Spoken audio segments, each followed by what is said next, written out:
नमस्कार दोस्तों, धर्म दर्शन में आपका स्वागत है। आज की वीडियो में हम आपको माँ दुर्गा की नौवीं शक्ति माँ सिद्धिदात्री की पावन कथा बताएंगे। माँ दुर्गा की नौवीं शक्ति का नाम सिद्धिदात्री है। यह सभी प्रकार की सिद्धियों को देने वाली देवी है। नवरात्रि पूजन के 9वें दिन इनकी उपासना की जाती है।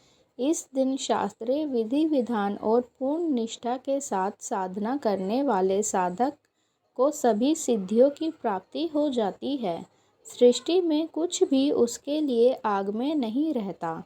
ब्रह्मांड पर पूर्ण विजय प्राप्त करने का सामर्थ्य उसमें आ जाता है। कंडे पुराण के अनुसार अणिमा, महिमा, गरिमा, लघिमा, प्राप्ति, प्रकाम्य, ईशित्व और वाशित्व के 8 सिद्धियां होती है। माँ सिद्धिदात्री भक्तों और साधकों को यह सभी सिद्धियां प्रदान करने में समर्थ है। देवी पुराण के अनुसार भगवान शिव ने इनकी कृपा से ही इन सिद्धियों को प्राप्त किया था। इनकी अनुकंपा से ही भगवान शिव का आधा शरीर देवी का हुआ। इसी कारण वह लोक में अर्धनारीश्वर नाम से प्रसिद्ध हुए। सिद्धिदात्री की 4 भुजाएं हैं। इनका वाहन सिंह है। यह कमल पुष्प पर आसीन होती हैं।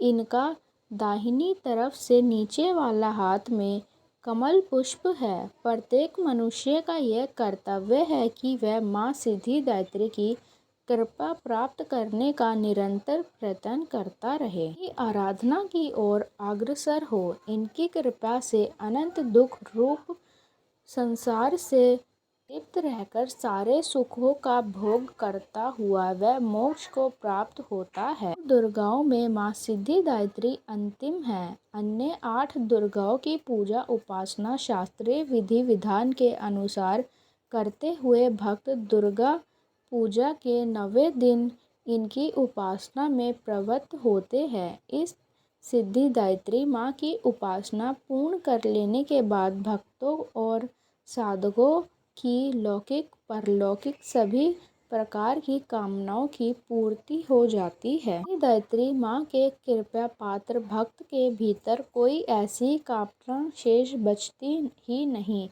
जिसे वह पूर्ण करना चाहे। वह सभी सांसारिक इच्छाओं, आवश्यकताओं और स्पृहाओं से ऊपर उठकर मानसिक रूप से माँ भगवती के दिव्य लोकों में विचरण करता हुआ उनके कृपा रस पीयूष का निरंतर पान करता हुआ विषय भोग शून्य हो जाता है।